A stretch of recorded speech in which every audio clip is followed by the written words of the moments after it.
I just got back from the dentist. He tells me I need root canal treatment. I'm going there on Thursday for the big operation.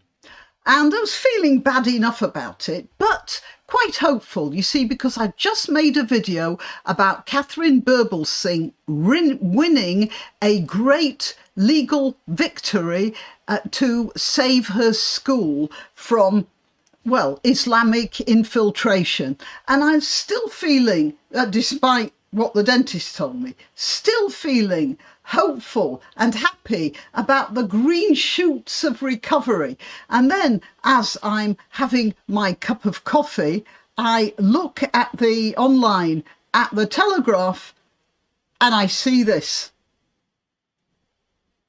Brussels police shutting down a conference while Nigel Farage was speaking.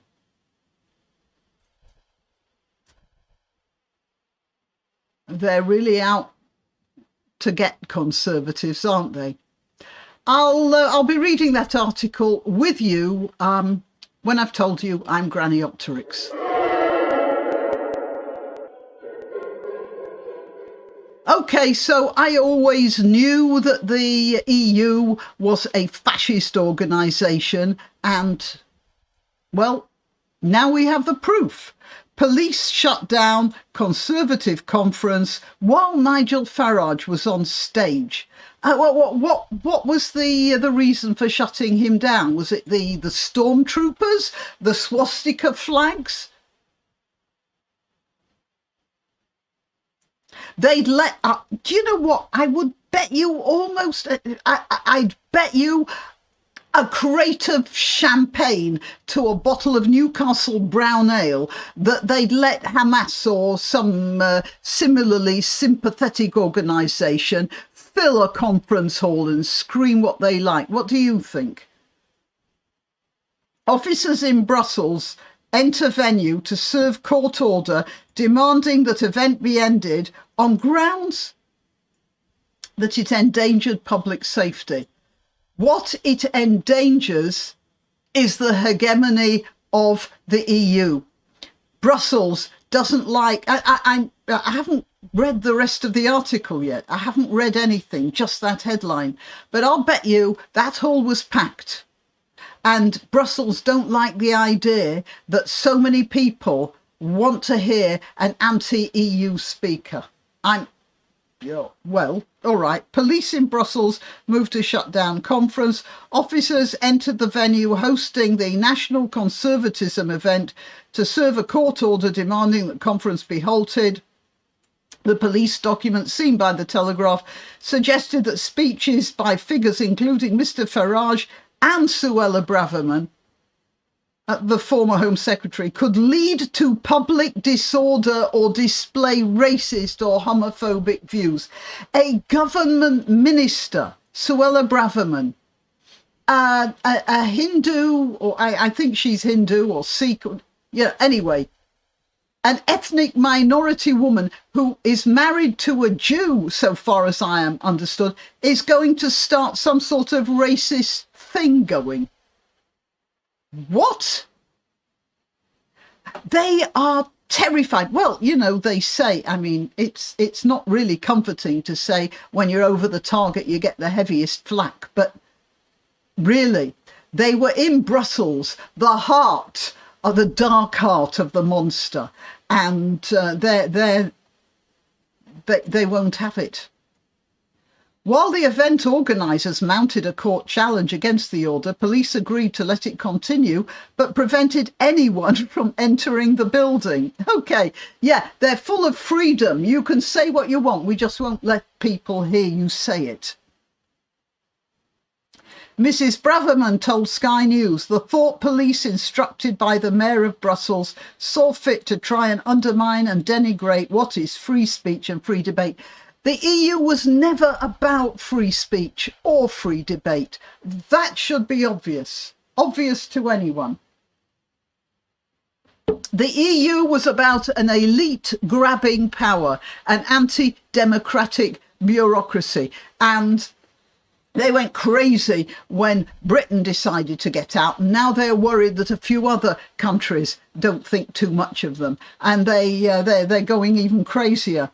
I remember the words of Mrs. Thatcher, and I'm going to misquote her, but the more ridiculous and far-fetched and extremist their attempts are to silence us, the more cheered on I am, because it just shows that they've lost their political argument. Oh, yeah, without a doubt. Without a doubt, they have no political argument, but they have soldiers, they have police. You remember that one, was it Stalin was saying, somebody was talking about disapproval from the Pope, and Stalin said, yeah, and how many divisions does he have? The conference already had to relocate after claims of political pressure from the mayor of Brussels.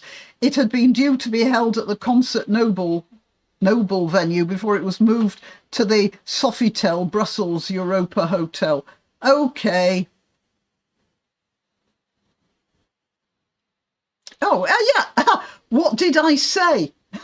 Here. What really concerns me about what has happened in Brussels is that only last year the mayor of Brussels was happy to host the mayor of Tehran. I'm a prophet, aren't I? I knew it. But then you don't have to be a prophet to know that, because these people, these sorts, and then leftists, probably the EU hegemonists, the big worlders, or whatever you like to call them, they have that mindset. They will host the mayor of Tehran. I mentioned some Swedish delegation that went to Tehran, and it was all women, and then they put hijabs on to meet the whichever Ayatollah it was whom they were meeting. And yeah, they'd go and do that. But a delegation to Tel Aviv? Oh, no. And yet he seems pretty offended by democratically elected politicians who are giving voice to millions of people talking about things like securing our borders. This is almost surrealistic. Writing on X, formerly Twitter, conference organisers claimed food and water was being blocked. Delegates have limited access to food and water, which are being prevented from delivery. I mean, look at these soldiers there, and look at these, disreputable people like this guy here. Now let's see. I'm going to change the microphone. Maybe I can get what he says. Let's see. Okay, let's have a look. See if we can hear it. No, I can't get the sound up. Anyway, I'll say the sound for him. Oh, can't even get to the European Union ideology was right. It's the events of today, and I understand that the police did come in during my speech, but saw the cameras and withdrew. They have in their hand an order to close this meeting down, but there are only 3 police at the moment. Goodness knows how many people here. So they're going to gather their strength and clear us out. If anything's convinced me that leaving the European ideology, yeah, I'm sorry, I can't keep up with it. I think you get the idea anyway. Yoram Hazoni, the conference chairman, said his team had been told by the venue that it had to pull the event amid political pressure from Philippe Close, the Socialist Party mayor. God grief, what a surprise. A socialist closing down a free speech meeting. Oh, who'd have thought that? Pressure has grown on Concert Noble to cancel the conference, including from the Belgian League of Human Rights and the Belgian Anti-Fascist Coordination, according to local reports. This is just too precious for words. Anyway, that's what's going on in the EU. Thank God we're out of it. The big problem is that if we get a Labour government, they're going to worm their way back into that set of people. What a terrifying thought. Okay, but at the moment, I can laugh. I'll make the most of it. Till next time. Why not treat yourself or a favoured relative or friend to these magnificent examples of merch? The mugs and t-shirts come in the Graniopteryx design or Grambo with a firearm or the more deadly knitting needles. Go to www.graniopteryx.com and whatever platform you're watching this on, please click like, subscribe and share.